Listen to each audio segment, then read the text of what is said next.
This is Rocco Jam Man. It's with Bobby from Saliva. How you doing, man? I'm doing excellent. I'm doing really good. I'm here. It's Thanksgiving in a couple days. I'm grateful to be alive and yeah, just rocking on some new music here. How's life treating you? Life is treating me I'm blessed. I've got three amazing kids. I've got a great wife and get to play rock and roll, for a living. It's fun. It's fun stuff. So tell me about the new single, High on Me. Well, that song in particular was written about somebody with an opioid addiction.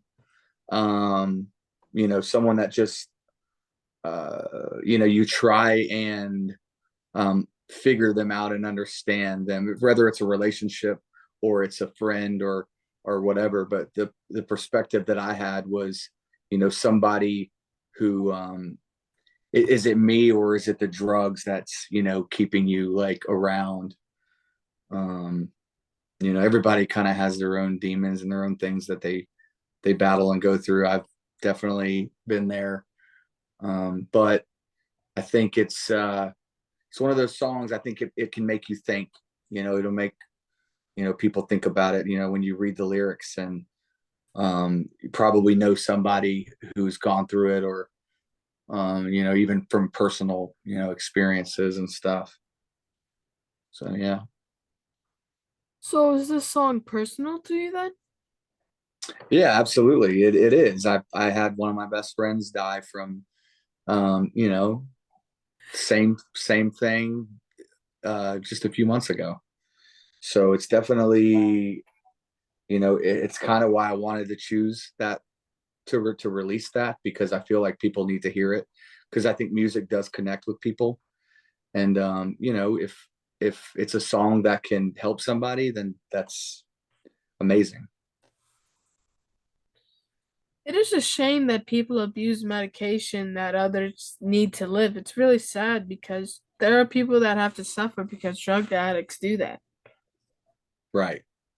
But we don't walk in their shoes, so we don't really know what they're going through. Everybody's going through something in life. And um you know it's it's really, you hope that they can find the light at the other end, and not everybody does. And that's a shame. uh, So do you have a video planned? yes. Yeah, we're currently working on a video right now. And this is just a single off of the new album coming out next year.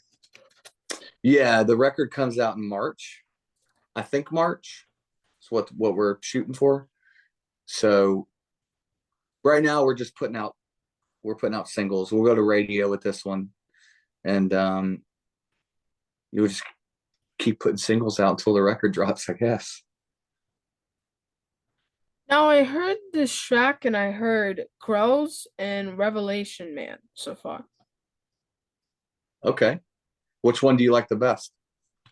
Um, I like Crows more. That's cool. Yeah, that's great. I love that song. That was a fun one. Yeah, that's a good track. We had a lot of good feedback from that one. It sounds like you're involving in your sound. Crows almost sound industrial. Industrial. Industrial? Yeah, yeah. Gotcha. Right, right. Yeah, there's some industrial elements in that. We all have different um things that we're inspired by, a lot of, and we wanted to do some different things with this record and with the songs too. Like, we wanted to try to break out of the box a little bit. And Wayne, one of Wayne's favorite artists is like Marilyn Manson and Nine Inch Nails and stuff like that. So we're like, man, we should be incorporating this stuff. Stuff's so cool. Let's not be afraid to tap into that. So um yeah, there'll be a lot of that kind of stuff on the record. But Revelation Man has that old school sound. It does, yeah, it does. And when we make a record, we don't really go in saying we have to have a song like this, we have to have a song like that, but it always ends up that way. Like there's always something for everyone. And that's one of those songs that I think vibes with the old school sound a little bit. So I don't So, think it was planned. I think it just kind of came out that way. so what was it like meeting Josey for the first time? It was great. It was awesome. He's a very you know, respectful, um, good guy. Great, funny as crap too, man. He was hilarious. Um, just chatting with him and stuff, and I can't believe that we hadn't met sooner. I wish we had, but I think everything happens for a reason. So it was good to meet it that day and that show, Blue Ridge Rock Fest, and he came out and it was like he never left. He killed it. It was awesome. So you guys met right before you went on stage, or did you guys talk before then? We met, yeah, like right before we went on, probably 10 or 15 minutes actually. It was quick. And then we talked after and stuff, and then he and I exchanged some text messages and stuff still, and it's great. It's all positive. Did you lay out any ground rules before he performed with the band?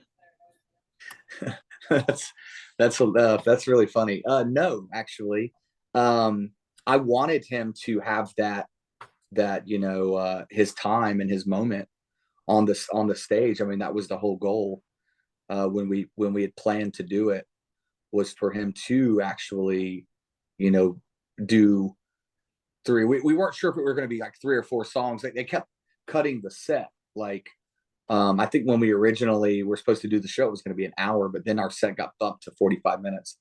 So it was like, well, why don't we just, three songs made a lot of sense. The three biggest songs that, Saliva had in the career. So those were the ones that he did. It only made sense for him to do those.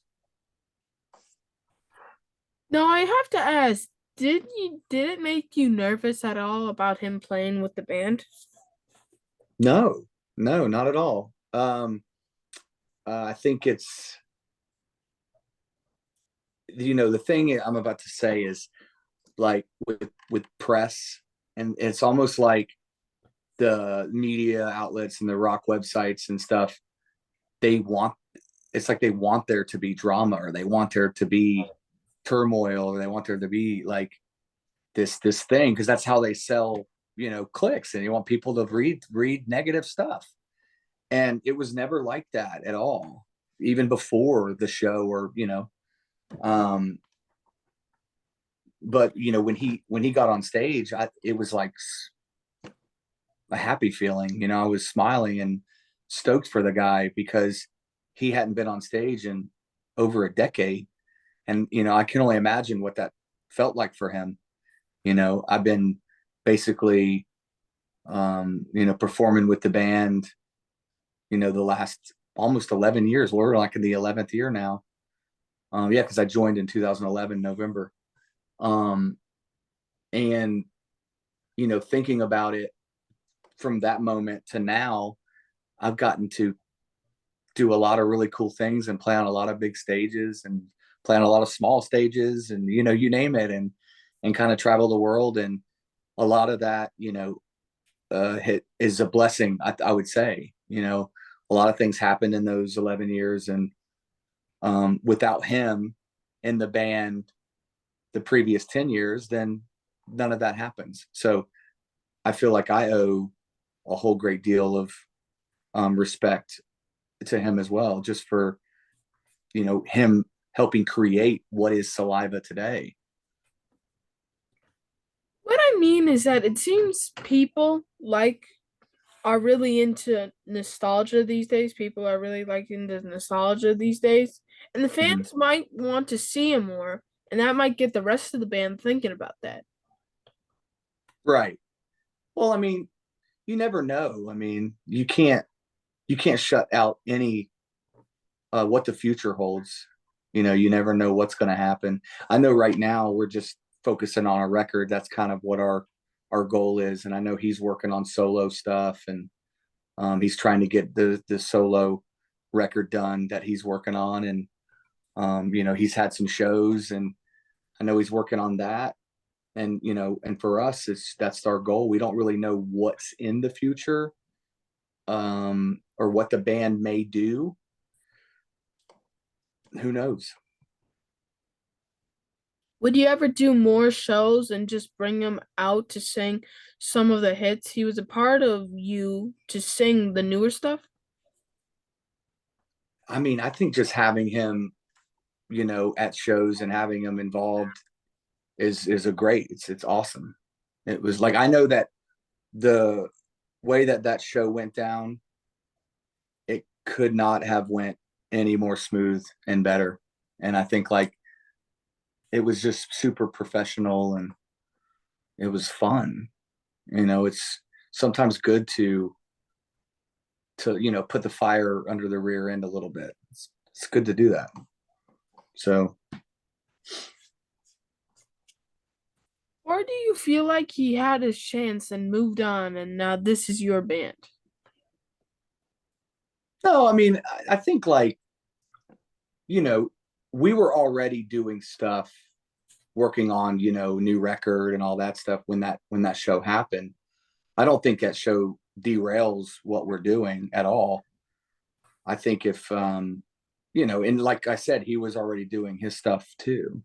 He already had some shows in the works, and you know, working on. I think at this moment in time, his focus is on his solo record, and you know, our focus is on you know the record that we're working on and touring next year. We've got a bunch of dates on the books already for next year. So tell me what made you want to re-record all of the Saliva hit songs. Well, we would you know through the years you'll meet people, and people will say things, man, it'd be cool if you know recorded you know your disease with your voice on it or whatever, you know that people would say those kind of things. And you know I think we got tired of hearing that. So we had actually recorded some of the tracks before the 20th anniversary. We'd already had them, we just hadn't done anything with them. And then we ended up wanting to do something for the 20th anniversary because the pandemic, no one was really touring, no one was really doing anything a whole lot. So, and we hadn't put out anything in a couple of years. So we just wanted to do an EP, just wanted to do something that was different. Um, you know, we didn't want to put out a record at the 20th anniversary or anything like that. We're like, let's just do an EP, you know, some of the old songs, we'll do a cover. We were working on a covers record at the time too. And we just so happened to throw Spoon Man on there. I don't know why we picked Spoon Man, but it's just the one that we picked. We could have picked some others, but I love that song, and it's one of my favorite Soundgarden songs. But out of the 10 covers that we had, I wasn't sure why we settled with that one. Yeah, it was. We just wanted to do something and put something out, and I heard that Josey is in the studio now re-recording those same songs with a band. What do you think about that? I think he was working on some stuff like some unplugged, some acoustic renditions and things like that of the songs. What we did was we tried to just focus on you know the every 6 seconds, like the way that those songs were recorded. We didn't really want to mess with them too much, kind of keep them the way they were, but just you know 20 years later, modern technology, you know things have changed, and just kind of updated the mixes a little bit. And I think what he's doing is he was working on some like strings and like piano and like some different versions of the songs, which is awesome. So was this like the Alpha Dog just making his territory, saying this is my band and I've been here for years? What is that? Say it again.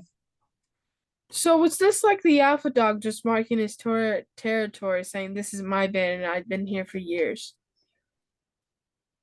Like when was that said, or is it Like you are. me saying that? Yeah. No. No, no, not at all. There's no animosity, or there's no.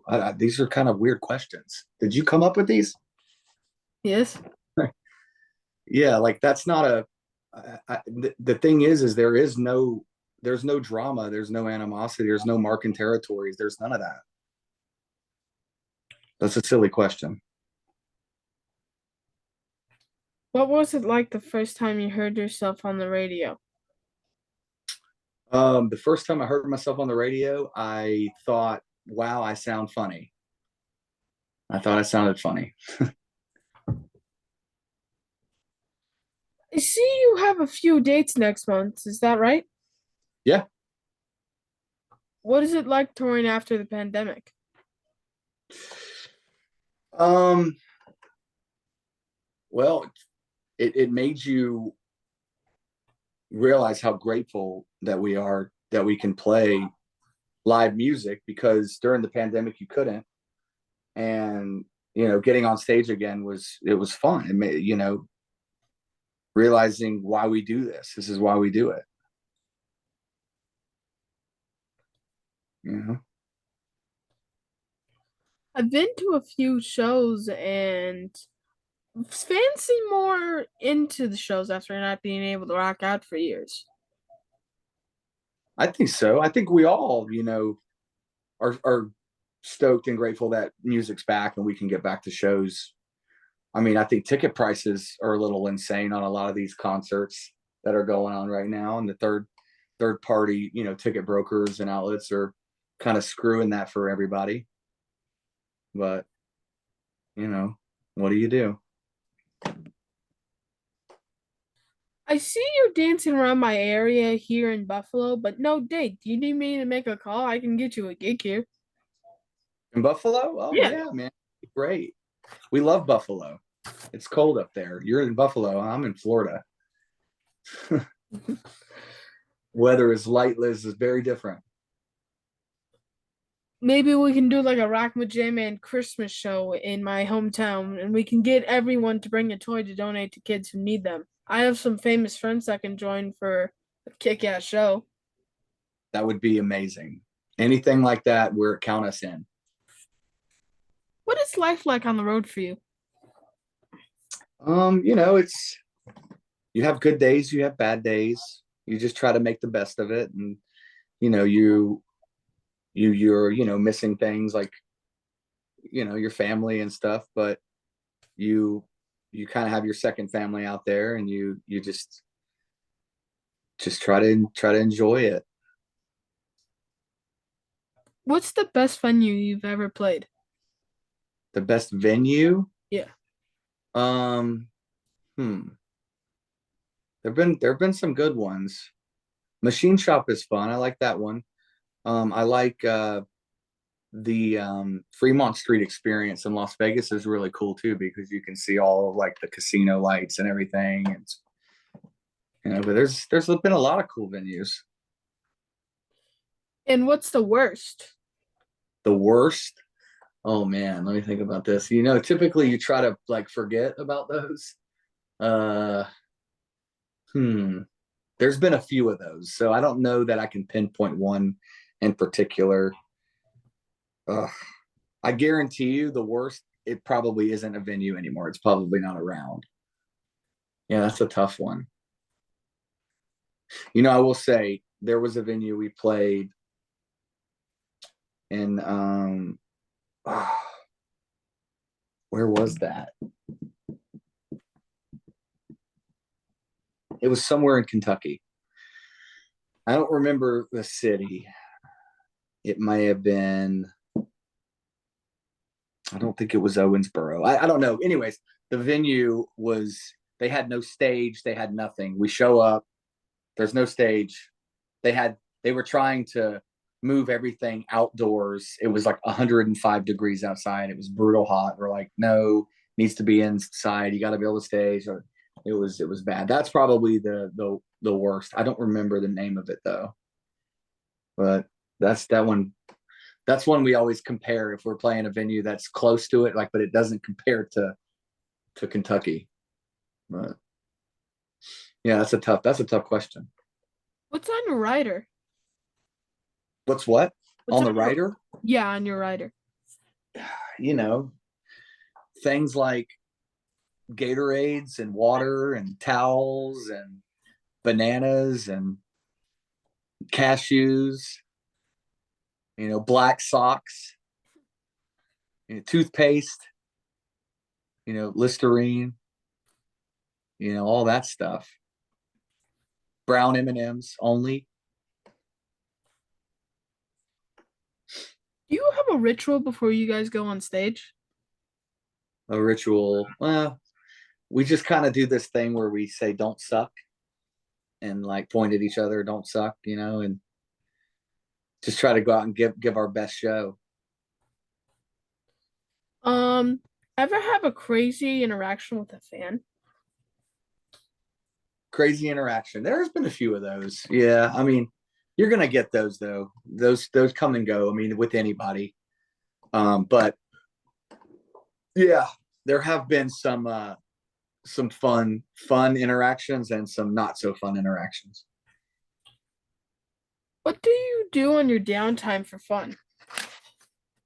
My downtime, I'm a dad. I'm a full-time dad. So and husband, I do that stuff. I do whatever my wife tells me to do. She bosses me around. See, I'm in this room right now. This is my getaway room. That's got all my guitars and all my cool stuff in it. She only lets me hang out in here for about 30 minutes. And then I gotta go, downstairs. What's what's next for you?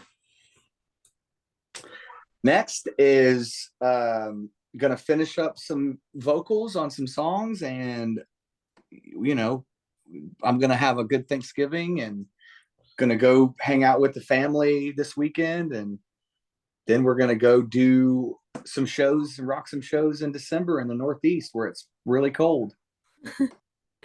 It's really cold up here, man. It's not even funny. I bet. We had 6 feet of snow. 6 feet. Oh, in Buffalo, that's right. That Got just hit. happened. To Yeah, move the Bills. They had to move the Bills game. got hit by So that. let me guess. Did you build a snowman? No, we were waiting for more snow. More snow. And besides, it was too cold. Too Wait, cold. 6 feet of snow isn't enough to build a snowman? I'm They're pretty sure. trying to build like two, man. And after we build the first one, it was Yeah. very sloppy since the snow wasn't, it was, you get what I mean? Like the snow wasn't like snow you need for a snowman. It was just like very rough, icy snow. Yeah. That's not the fun snow. We were waiting for that kind of snow. That's probably gonna hit during more winter-ish. Like So more. were you stuck inside? Are you stuck inside? You can't go anywhere, no school? How's that going? We got no school on Friday, which was very fun. I Yeah. We got Monday off, and then I had to go Tuesday, and then it's all gone from there. It's all done. No more. So the snow's melted? Yes, Wow. Well, try and stay warm. we're gonna get a flood, I think, because of how much snow there was. Oh wow, yeah, I bet. Yeah, I heard it was crazy. I saw a couple pictures. I saw some people standing in it and like the snow was like above them. How do my followers follow you? What's up? How do my followers follow you? We are on Facebook, we are on Instagram and Twitter, and we are saliva.com. There's so many different ways to follow people these days. Just, you can go in your phone and type the band name in and it'll all pop up. And they can get your music there, right? Yep. Music is there, Spotify, Apple Music. Pandora, all that stuff. Any cool merch? We do have merch. I don't know if it's cool, but I mean, I think it's kind of cool. You know you gotta hook your boy up with some fresh gear, man. You know you gotta hook him up, man. He's I'll tell on you what, fire. man. You build me a snowman, I'll send you a shirt. Okay, okay. Got that for you. All right. We'll make a great snowman. I got that. All right. What's your favorite memory from playing a show? Favorite memory from playing a show? You get a lot of great memories and flashbacks and a lot of deja vu type. For me, you're playing, you're singing a song, and you're thinking like, man, it takes you back to a certain moment, and you're like, yeah, I said what I did yesterday. It was the same song that I sang yesterday. That's what I'm thinking about. And you end up like, a lot of times the sets can go by really fast, and a lot of times they feel like they're never going to end. And you just like, you know, then your favorite part of the set is at the end of it. That happens sometimes. What's your worst The worst what? show you've ever played? The worst show that I've ever played was probably, there's probably been a few of those where, you know, there's been times where we were going to go on stage and there's thousands of people out there, and it lightning, Oh, boom, shut it down. Just during our set. Then the band's got to play after us and all. It's just, that's happened. Those are, that always sucks. There have been times where, you play a show and everything just goes wrong. Like, you can't hear anything, or there's something just feeding back the whole time. And but there's no such thing as a perfect show. Um, you just gotta you gotta work through it, work through the kinks. But remembering an exact really bad show, I'd probably have to say it was one that we did back in 2012, just because we had gotten a really, really large advance from a label. And I think we just like partied all day. And then we decided that we were not capable to really perform the show that night. It was not good, not a good one, not proud of it. But that was the last time that we did that, and I did that. So you're on death row and it's time for your final meal. What's on the menu?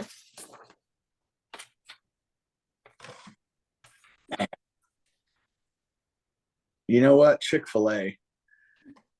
Just Chick-fil-A, just a whole bunch. Chick-fil-A, man. It's good. I've only had it once and it was amazing, and I always want to have it again now. There's got to be a Chick-fil-A up there. It's like, but it's far. It at least takes 20 minutes to get there. Yeah, well, I'll tell you what, man. You need to learn how to ride that snow sled, that snowmobile, to get you there faster. Oh my god.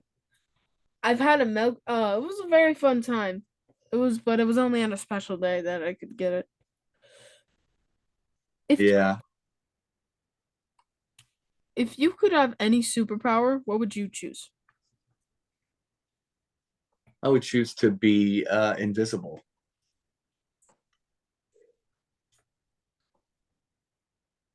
Let's say you could choose any song ever written by any band, and you can change that song to where you were the one who wrote it and it was your song. What song would it be and why? Oh man, I say that all the time. I tell my wife that, I'm like, babe, if I wrote this song, living in Malibu. Um, you know, there's so many songs that just like move me and feel me, and like, or they make me feel something, like songs just from all genres and all, different generations and stuff. Like, I would say a song like In the Air Tonight by Phil Collins. A song like that never gets old. A song like Wonderwall by Oasis never gets old. Songs like those, I wish I wrote. Yeah. Well, thank you for being on my show. The next time we talk's at the backstage on Winter Show. It's been a pleasure speaking with you, and you have a nice night, man. All Please. right, buddy. See ya. Take care. Boys, I'll build that snowman. Boys. Do it. All right. Free Chick-fil-A for you. See ya, bud.